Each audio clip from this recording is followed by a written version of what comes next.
কিছু গল্প প্রথম অধ্যায়েই মন ছুঁয়ে যায় আর পরের অধ্যায়গুলো ধীরে ধীরে খুলে দেয় মানুষের ভেতরটা। হুমায়ুন আহমেদের লেখা এমনই সহজ সরল অথচ অদ্ভুতভাবে কাছে টেনে নেয়। হ্যালো বন্ধুরা, রোকসানা আছি তোমাদের সাথে, আর তোমরা আছো তোমাদের ভালোবাসার গল্পঘর রোকসানাস লাইফ ক্যানভাসে। আজ পাঠ করব রুমালি উপন্যাসের দ্বিতীয় অধ্যায়। চলো শুরু করি আজকের অধ্যায়, পর্ব 2। আজ আমার কোনো সিকোয়েন্স হবে না। সাব্বিরের ভূমিকায় যিনি অভিনয় করবেন তিনি এসে পৌঁছাননি। তার গতকালই এসে পৌঁছানোর কথা। তাকে ছাড়া শুটিং শুরু করা যাচ্ছে না। ভদ্রলোক সবাইকে খুব বেকায়দায় ফেলে দিয়েছেন। তবে ডিরেক্টর সাহেবের মধ্যে এই নিয়ে কোনো দুশ্চিন্তা লক্ষ্য করছি না। কোনো কিছু নিয়েই দুশ্চিন্তাগ্রস্ত না হবার ক্ষমতা এই মানুষটার আছে। কেমন গায়ে এলিয়ে সিগারেট টানছেন, যেন মনে হচ্ছে তিনি রিটায়ার্ড পুলিশ অফিসার। পরিবারের সবাইকে নিয়ে ছুটি কাটাতে স্বয়ং দুর্গাপুরের পাহাড়ে এসেছেন। ছুটি শুরু হয়েছে। পাপিয়া ম্যাডামের দিকে চোখ পড়তে দেখি তিনি হাত উঁচিয়ে আমাকে ডাকছেন। আমি চাপা অস্বস্তি নিয়ে এগোচ্ছি। এই মহিলার সামনে কেন জানি আমি কিছুতেই স্বাভাবিক হতে পারি না। পাপিয়া ম্যাডাম গলায় লাল পাথরের নেকলেস পরেছেন। শিমুল ফুলের মতো পাথরগুলো জ্বলছে। তার চোখে এখন সানগ্লাস। কিছুক্ষণ আগেও সানগ্লাস ছিল না। তাকে তো সারাক্ষণই লক্ষ্য করেছি। কোন ফাঁকে সানগ্লাস পরে ফেললেন? পাপিয়া ম্যাডামের সামনে দাঁড়ানোর পর আমার প্রথম যে ইচ্ছাটা হলো তা হচ্ছে আমি অবিকল ওনার মতো একটা লাল পাথর বসানো নেকলেস কিনবো। পাপিয়া ম্যাডাম শান্ত গলায় বললেন, বকুল, তুমি ওই মৌলানার সঙ্গে গুটগুট করে কি কথা বলছিলে? কি হচ্ছে না হচ্ছে উনি জানতে চাচ্ছিলেন। পাবলিকের সঙ্গে কোনো রকম মেলামেশা করবে না। সে যদি কিছু জানতে চায় ইউনিটের সঙ্গে কথা বলবে।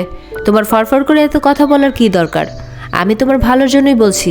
জি আচ্ছা, তুমি আমার উপর রাগ করছো না তো? জি না।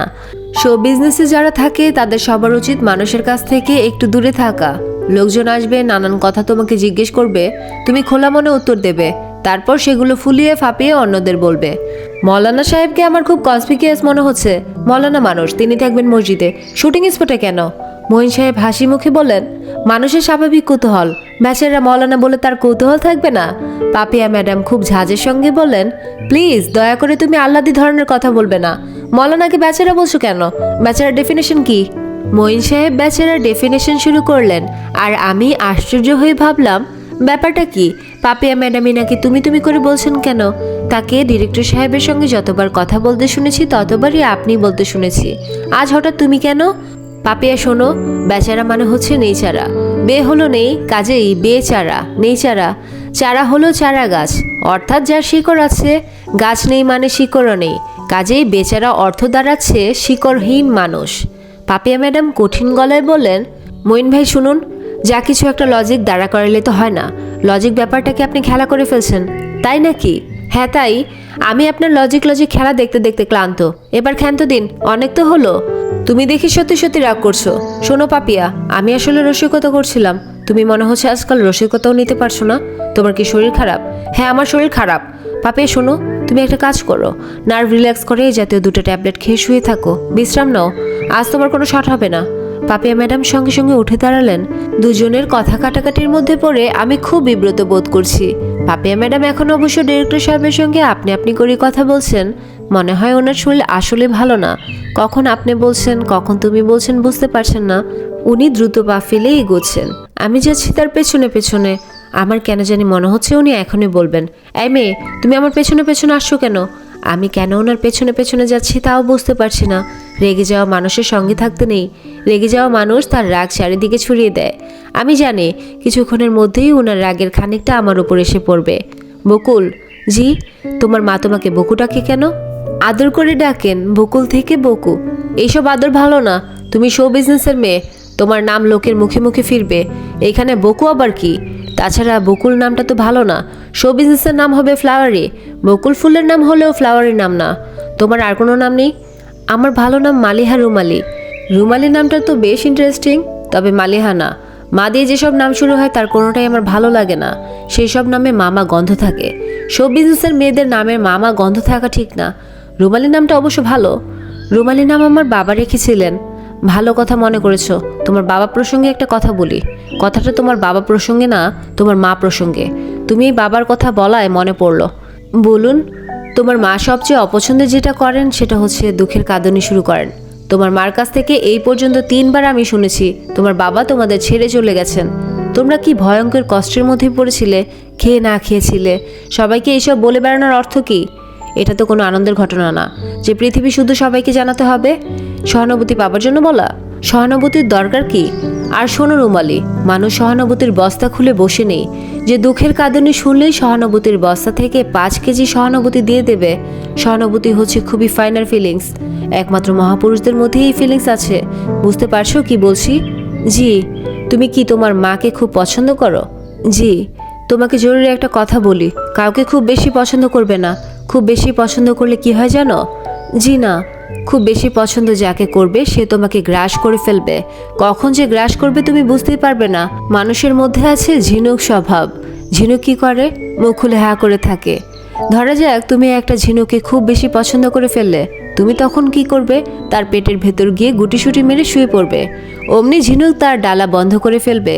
সেই ডালা খুলে তুমি আর কখনো বের হতে পারবে না। চিরজীবনের জন্য ঝিনুকের ভেতর আটকা পড়ে যাবে। তুমি কি আমার কথায় রাগ করছো? জি না। শোনো রুমালি, আমি কথা খুব কম বলি, আবার মাঝে মাঝে যখন মেজাজ খারাপ হয় তখন প্রচুর কথা বলি। প্রচুর কথা বলায় আমার নিজের লাভের মধ্যে লাভেই হয়। যার সঙ্গে কথা বলি সে যায় রেগে। আমি রাগিনি। রাগ করার মতো কোনো কথা আপনি বলেননি। এখন বলবো। কথাটা হচ্ছে তুমি আমার পেছনে পেছনে ঘুরঘুর করবে না। বড় জাহাজের সঙ্গে দড়ি দিয়ে বাঁধা ছোট একটা নৌকা থাকে। জাহাজ এখানে যায়, নৌকা জাহাজের পেছনে পেছনে সেখানে যায়। এই নৌকাকে বলে গাধা বোট। আমি জাহাজ কিনা জানি না, কিন্তু আমি লক্ষ্য করছি আমার সঙ্গে সবসময় 4-5টা গাধা বোট থাকে। গাধা বোট আমার কাছে অসহ্য লাগে। আমি দাঁড়িয়ে পড়লাম। পাপিয়া ম্যাডাম এগিয়ে যাচ্ছেন। তার শেষ কথাগুলিতে আমি কীরকম কষ্ট পেলাম তা দেখার জন্য একবার পেছন ফিরলেন না। মজার ব্যাপার হলো আমি একেবারেই কষ্ট পাইনি, বরং আমার একটু হাসি পাচ্ছে। কাউকে কষ্ট দেব এটা আগে ভাগে ঠিক করে কেউ যখন কিছু করে তখন আর কষ্ট লাগে না। আরেকটা ব্যাপার হতে পারে, মার সঙ্গে থেকে থেকে আমার গায়ের চামড়াও হয়তো খানিকটা শক্ত হয়েছে। বকুল, শুনে যাও। আমি পেছন ফিরলাম। ডিরেক্টর সাহেব আমাকে ডাকছেন। তিনি বেশ আয়েশ করে বসেছেন। পাপিয়া ম্যাডাম যে চেয়ারে বসেছিলেন সেই চেয়ারে পা তুলে দিয়েছেন। এতক্ষণ চোখে সানগ্লাস ছিল না, এখন চোখে সানগ্লাস। পাপিয়া ম্যাডামের ফেলে যাওয়া সানগ্লাসটাই তার চোখে। তার মুখ আকাশের দিকে ফেরানো, গায়ালানো ভাব। ক্রেন ট্রলিতে কোনো একটা সমস্যা হচ্ছে। ট্রলি খোলা হচ্ছে। মনে হয় সমস্যা ঠিক না হওয়া পর্যন্ত শুটিং শুরু হবে না। আমি ডিরেক্টর সাহেবের পাশে এসে দাঁড়াতেই তিনি চেয়ার থেকে পা সরিয়ে নিয়ে বললেন, বসো। আমি বসলাম। তুমি কেমন আছো? জি ভালো। চণ্ডীগড় জায়গাটা সুন্দর না? জি। আমার কাছে তত সুন্দর লাগছে না। আমার মনে হচ্ছে আউটডোর বান্দরবনে ফেললে ভালো হতো। তুমি বান্দরবনে কখনো গিয়েছো? জি না। খুব সুন্দর। একটা পাহাড়ি নদী আছে, নদীর নাম শঙ্খ নদী। খুব সুন্দর। ডিরেক্টর সাহেবের সঙ্গে কথা বলতে আমার ভালো লাগছে না, কারণ তিনি সানগ্লাস পরে আছেন। সানগ্লাস পরা মানুষ কোন দিকে তাকিয়ে আছে তা বোঝা যায় না বলে কথা বলে ভালো লাগে না। তাছাড়া ডিরেক্টর সাহেবও আমার সঙ্গে দায়সারাভাবে কথা বলেন। এই মুহূর্তে তার কোনো কিছু করার নেই বলেই কথা বলে সময় কাটানো। কথা বলার জন্য তার সব সময় কাউকে না কাউকে দরকার। পাপিয়া ম্যাডাম নেই, কাজে আমাকে দরকার। আমি না থাকলে তিনি অন্য কাউকে ডেকে নিতেন। ফিল আপ দ্য ব্ল্যাঙ্ক, শূন্যস্থান পূরণ। বকুল, জি। দেখি একটা প্রশ্নের জবাব দাও। তোমার বুদ্ধি কেমন পরীক্ষা করা যাক। ব্যাপারটা হচ্ছে 3টে পিঁপড়ে সারি বেঁধে যাচ্ছে, একজনের পেছনে একজন। সবার প্রথমে যে পিঁপড়েটা যাচ্ছে সে বলল, আমার পেছনে আছে 2টা পিঁপড়ে। মাঝখানের পিঁপড়েটা বলল, আমার সামনে আছে একটা পিঁপড়ে, পেছনে আছে একটা পিঁপড়ে। মজার ব্যাপার হচ্ছে সবচেয়ে পেছনে যে পিঁপড়েটা আছে সে বলল, আমার সামনে কোনো পিঁপড়ে নেই, আমার পেছনে আছে 2টা পিঁপড়ে। সে এরকম বলছে কেন? আমি চুপ করে রইলাম। এই ধাঁধার উত্তর আমি জানি। এর উত্তর হচ্ছে সবচেয়ে পেছনের পিঁপড়েটা চালবাজ এবং মিথ্যুক। সে মিথ্যে কথা বলছে। কেউ যদি ধাঁধা জিজ্ঞেস করে তার মনে মনে আশা থাকে ধাঁধার জবাব কেউ পারবে না। যদি কেউ পেরে যায় তাহলে প্রশ্নকর্তার মন খারাপ হয়ে যায়। আমি ডিরেক্টর সাহেবের মন খারাপ করতে চাইলাম না। আমি এমন ভাব করলাম যে ধাঁধার জবাব আমার জানা নেই। আমি আকাশ পাতাল ভাবছি, ভেবেই কুল কিনারা পাচ্ছি না। পারছো না? পারবো, আমার একটু সময় লাগবে। কোনো অসুবিধা নেই, সময় নাও, যত ইচ্ছে সময় নাও। আচ্ছা, পিঁপড়ে 3টে কি আসলে একটার পর একটা যাচ্ছিল? অবশ্যই। এরা হঠাৎ উল্টো দিকে চলা শুরু করলো না তো? না। আমি পারছি না। পারছো না? খুব সহজ। শেষের পিঁপড়েটা দারুণ মিথ্যুক। সে মিথ্যে কথা বলেছিল। মানুষের মধ্যে যেমন মিথ্যুক আছে, পিঁপড়েদের মধ্যে আছে। হা হা হা হা। ডিরেক্টর সাহেব উচ্চস্বরে হাসতে লাগলেন। ওনার দিকে তাকিয়ে থাকতে থাকতে আমার চোখে পানি এসে গেল। হঠাৎ করে এসে গেল। উনি ভাবলেন ধাঁধার জবাব দিতে না পারার কারণে লজ্জায় এবং অপমানে আমার চোখে পানি এসেছে। তিনি খুবই অপ্রস্তুত হয়ে গেলেন। আরে বোকামে কাঁদছো কেন? এটা একটা ফালতু ধরনের ধাঁধা। তোমাকে জিজ্ঞেস করাই ভুল হয়েছে। আচ্ছা যা, প্রতিজ্ঞা করছি এই জীবনে তোমাকে আর ধাঁধা জিজ্ঞেস করবো না। প্লিজ চোখ মোছো। আমি ওড়নায় চোখ মুছলাম। যাও, রেস্ট হাউসে চলে যাও, বিশ্রাম করো, গল্পের বইটিই পড়ো। আজ তোমার কোনো কাজ হবে না। আর শোনো মেয়ে, একটা কথা বলি, কিছু না পারলে কেঁদে ফেলতে হবে এটা ঠিক না। তুমি তোমার এক জীবনে দেখবে অনেক কিছুই পারছো না। প্রতিবারই যদি কাঁদতে থাকো তাহলে তোমার জীবন যাবে কাঁদতে কাঁদতে। এটা ঠিক না। আমি চলে যাচ্ছি। ডিরেক্টর সাহেব এখন যদি আমাকে দেখতেন তাহলে অবাক হতেন। আমার চোখ শুকনা এবং ঠোঁটে হাসি। বিষাদের হাসি না, আনন্দের হাসি। হঠাৎ এত আনন্দ হচ্ছে কেন বুঝতে পারছি না। আমার নিজের অনেক কিছুই আমি এখন বুঝতে পারি না। শিমুল গাছের নিচে আমি দীর্ঘ সময় দাঁড়িয়েছিলাম। কেন দাঁড়িয়েছিলাম? শুটিং দেখার জন্যে? কাজ শেখার জন্যে? না, তা না। আমি দাঁড়িয়েছিলাম যাতে ডিরেক্টর সাহেবকে দেখতে পাই। এই মানুষটাকে আমার এক মুহূর্তের জন্য চোখের আড়াল করতে ইচ্ছে করে না। তার দিকে কিছুক্ষণ তাকিয়ে থাকলেই আমার চোখে পানি আসে। এর মানেই বা কি? ভয়ঙ্কর একটা ঘটনা আমার ভেতর ঘটে গেছে। কেন ঘটলো, কিভাবে ঘটলো আমি জানি না। আমার জানতে ইচ্ছেও করে না। এই ভদ্রলোক যদি আজ আমাকে ডেকে বলেন, বকুল শোনো, তুমি একটা কাজ করো, আমি একটা মৃত্যুর দৃশ্য শট নেব, তুমি ওই যে পাহাড়টা দেখা যায়, পাহাড়ের চূড়ায় উঠে ঝাঁপ দিয়ে নিচে পড়ো। আমি তখন তাই করব। কেন করব, কী জন্য করব তা আমি জানি না, কিন্তু আমি অবশ্যই করব। আমি আবার হাসলাম। আমি জানি হাসলে আমাকে খুব সুন্দর দেখায়।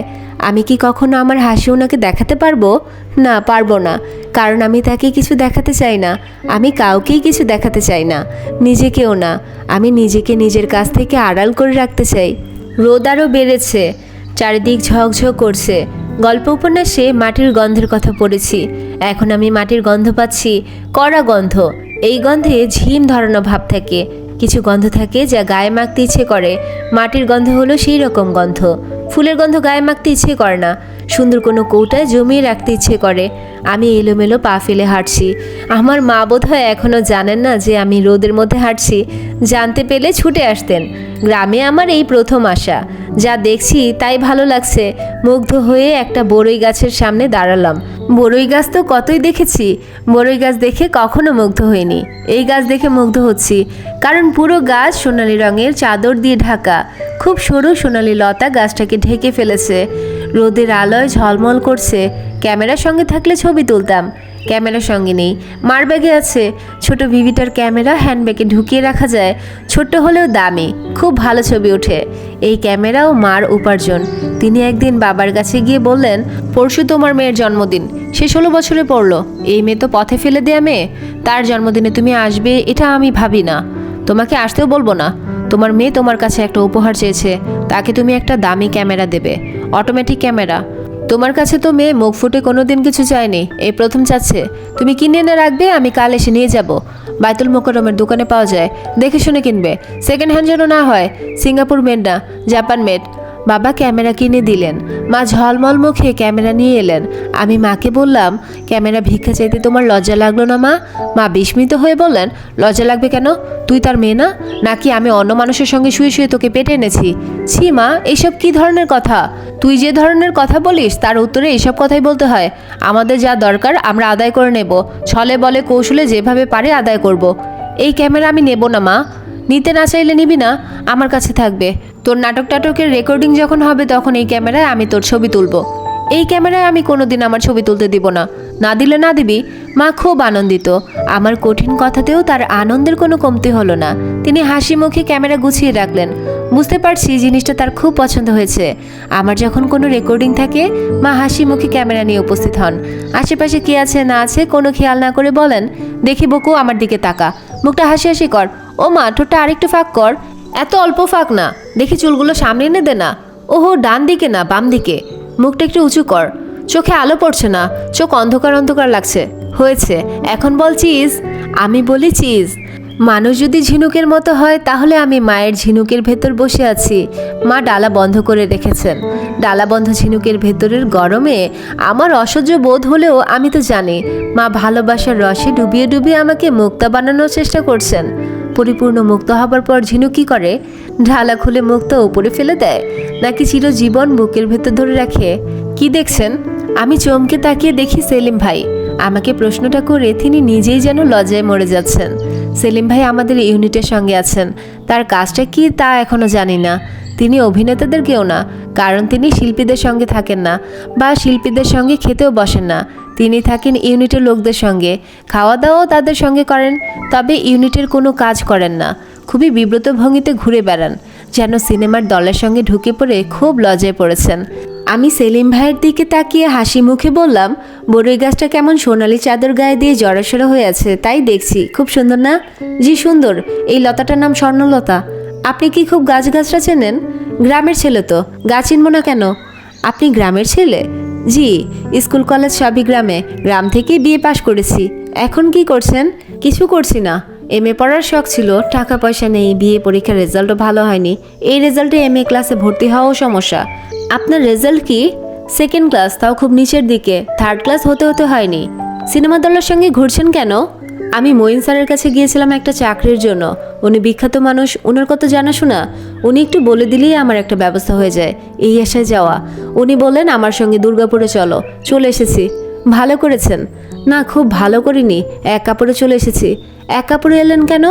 স্যারকে চাকরির কথা বলতেই উনি বললেন চলো আমার সঙ্গে দুর্গাপুরে। আমি বললাম জি আচ্ছা। এই বলেই স্যার ঘর থেকে বের হয়ে গাড়িতে উঠলেন। উনি যে তখনই দুর্গাপুরে যাচ্ছেন তা তো আমি জানি না। উনি জিপে উঠলেন, জিপের পেছনে ইউনিটের বাস, আমি বাসে উঠলাম। দুর্গাপুরে পৌঁছে উনি আপনাকে কিছু বলেননি? জি না। আমার এখন সন্দেহ হচ্ছে উনি বোধহয় আমার কথা ভুলেই গেছেন। আমাকে হয়তো ইউনিটের কেউ ভাবছেন। আমি যে নিজ থেকে তাকে কিছু বলবো সেই সাহসও আমার নেই। আমি ওনাকে খুব ভয় পাই।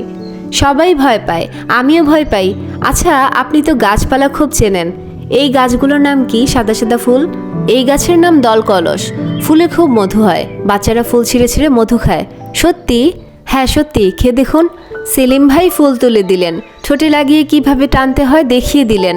আমি টান দিতেই সত্যি সত্যি মুখের ভেতর মধু চলে গেল, হালকা মিষ্টি মধু। আশ্চর্য তো। আরও মধু খাবেন? ফুল তুলে দেব? দিন। সেলিম ভাই ফুল তুলছেন, আমি মুখে দিচ্ছি। টেনে টেনে মধু নিয়ে ফুল ফেলে দিচ্ছি। আমার খুবই মজা লাগছে। বকু, এই বকু। আমি তাকিয়ে দেখি মা ছুটতে ছুটতে আসছেন। সেলিম ভাইয়ের সঙ্গে আমাকে দেখে মার নিশ্চয়ই আত্মা কেঁপে গেছে। তিনি যেভাবে ছুটছেন তা দেখে যে কেউ বলবে এইমাত্র তিনি কোনো ভয়াবহ দুঃসংবাদ শুনেছেন। আমার হঠাৎ কেন যেন ইচ্ছে হলো মাকে আরও ঘাবড়ে দেই। সেলিম ভাইকে কি বলবো? সেলিম ভাই, কিছু মনে করবেন না। আপনি 30 সেকেন্ডের জন্য আমার হাতটা একটু ধরুন তো। হাতটা ধরবেন এবং হাসি হাসি মুখে আমার দিকে তাকিয়ে থাকবেন, আর কিছু লাগবে না। বললাম না, কারণ এই ঘটনায় মা যতটা না ঘাবড়াবেন তার চেয়ে বেশি ঘাবড়াবেন সেলিম ভাই। থাক, দরকার নেই। আমি মার দিকে তাকিয়ে আছি। তিনি উম্মাদিনের মতো ছুটে আসছেন। তিনি তার ঝিনুক কন্যাকে পেটের ভেতর ঢুকিয়ে ডালা বন্ধ করে দেবেন। অনেকক্ষণ ধরে মেয়ে ঝিনুকের বাইরে, আর সময় দেয়া যায় না। আমি মার দিকে হাঁটতে শুরু করলাম। সেলিম ভাই বিব্রত ভঙ্গিতে দাঁড়িয়ে আছেন। দলকলস গাছের নামটা বলার জন্য তাকে একটা ধন্যবাদ দেওয়া উচিত, ধন্যবাদ দিতে ইচ্ছে করছে না। মা ডাঙায় তোলা মাছের মতো খাবি খাওয়ার মতো করছে, বড় বড় শ্বাস নিচ্ছেন, ছুটে আসার ধকল কাটাচ্ছেন। তার শরীরের অবস্থা যা, ছোটাছুটি কমিয়ে দেওয়া উচিত, কিন্তু মা সহজ স্বাভাবিকভাবে এক জায়গা থেকে আরেক জায়গায় যেতে পারেন না। তাকে কিশোরী মেয়েদের মতো ছুটে যেতে হবে এবং ফলস্বরূপ অনেকক্ষণ ধরে খাবি খেতে হবে। বকু, পানি খাবো। এখানে পানি কোথায় পাবো? তুমি অলিম্পিকের দৌড় দিলে ব্যাপার কি মা? আচ্ছা থাক, এখনই জবাব দিতে হবে না। তুমি সুস্থ হয়ে নাও। বসবে? ঘাসের ওপর বসে পড়ো, শাড়ি নষ্ট হলে হবে। মা ঘাসের ওপর বসে পড়লেন। আমি অপেক্ষা করছি কখন তিনি স্বাভাবিক হবেন। দারুণ এক ঘটনা বকু, দারুণ ঘটনা শুনবো। তোমার নিঃশ্বাস প্রশ্বাস স্বাভাবিক হোক। ঘটনা শুনলাম, আমার কাছে তেমন দারুণ কিছু মনে হলো না। চণ্ডীগড় গ্রামে হাফিজ আলী বলে একজন যুবক আছে। তার স্ত্রীর নাকি অদ্ভুত ক্ষমতা, যাকে যা বলে তাই হয়। সবাই এই মেয়েকে খুব মানে। মা বউটির সঙ্গে দেখা করতে গিয়েছিলেন, দেখা করে সেখান থেকেই দৌড়াতে দৌড়াতে আসছেন। মা, তোমার ধারণা বউটার সত্যি সত্যি আধ্যাত্মিক ক্ষমতা আছে? অবশ্যই আছে। তো তোমাকে দেখে সে কি ভবিষ্যৎবাণী করলো? ফরফর করে কি বলে দিল একদিন আপনার কন্যা বাংলাদেশের 1 নম্বর নায়িকা হবে, তার এসি লাগানো গাড়ি থাকবে, গুলশানে বাড়ি থাকবে, বাড়িতে সুইমিং পুল থাকবে, সেই সুইমিং পুলে তুমি তোমার মেয়েকে নিয়ে সাঁতার কাটবে। সব কিছু নিয়ে ঠাট্টা করিস না বকু, বউটার ক্ষমতা আসলে অস্বাভাবিক। আমি ওদের বাড়িতে গেলাম, বউটা দরজা ধরে দাঁড়ালো। দেখতে কেমন মা? দেখতে খারাপ না, সুন্দরী আছে। বয়স কম তো, কম বয়সের যে সৌন্দর্য সেই সৌন্দর্য। তোমাকে কি বললো? আমাকে দেখেই বলল আপনার স্বামী দূর দেশে থাকেন, চিন্তা করবেন না, উনি ফিরে আসবেন। ভুয়ো কথা, তোমার স্বামী দূর দেশে থাকে না, ঢাকা শহরে থাকে, এবং সেই স্বামী কখনো ফিরে আসবে না। তুই সব জেনে ফেলেছিস, এই ভাবটা দূর কর তো। এই দুনিয়ার তুই কিছুই জানিস না। যা জেনেছি তাই আমার জন্য যথেষ্ট, আর জানতে চাই না। তুই আমার সঙ্গে চল তো বকু, বউটার কাছে তোকে নিয়ে যাই, দেখি বউটা তোকে দেখে কি বলে। আমি এইসব বিশ্বাস করি না মা, আমি মরে গেলেও ওই মহিলা পীরের কাছে যাব না। পীর না, খুব সাধারণ মেয়ে, তবে খুব ক্ষমতা। কার মনের ভেতর কি আছে সব বলে দিতে পারে। তাহলে তো আরও যাব না, আমার মনের ভেতর ভয়ঙ্কর সব জিনিস আছে, ওইসব জেনে ফেললে অসুবিধা আছে। তোর মনের ভেতর কি আছে? তোমাকে তো মা আমি বলবো না, আর যদি মনের ভুলে কোনো দিন বলে ফেলি তুমি গলা টিপে আমাকে মেরে ফেলবে। আমি এখনই মরতে চাই না, আরও কিছুদিন বেঁচে থাকতে চাই। মা দেখো দেখো, জীবন বাবুর চিল আকাশে উড়ছে। জীবন বাবুর চিল মানে? কবি জীবনানন্দ দাশের চিল, সোনালি ডানার চিল। কি অদ্ভুত ভঙ্গিতে ঘুরপাক খাচ্ছে, দেখেছো মা?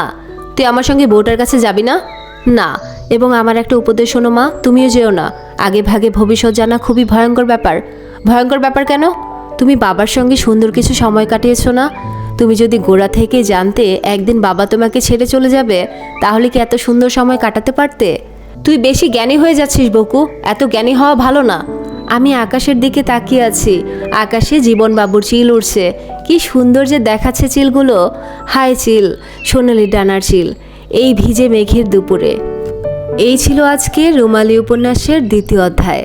গল্পটা যদি ভালো লাগে লাইক দিও, কমেন্টে অনুভূতি জানিও, বন্ধুদের সাথে শেয়ার করো। আর যদি সাবস্ক্রাইব না করে থাকো এখনই সাবস্ক্রাইব করে ফেলো রোকসানাস লাইফ ক্যানভাসে। খুব শিগগিরই আসছে 3য় অধ্যায়। আবার দেখা হবে গল্পের পথে। ততক্ষণ পর্যন্ত ভালো থেকো, সুস্থ থেকো। আল্লাহ হাফেজ।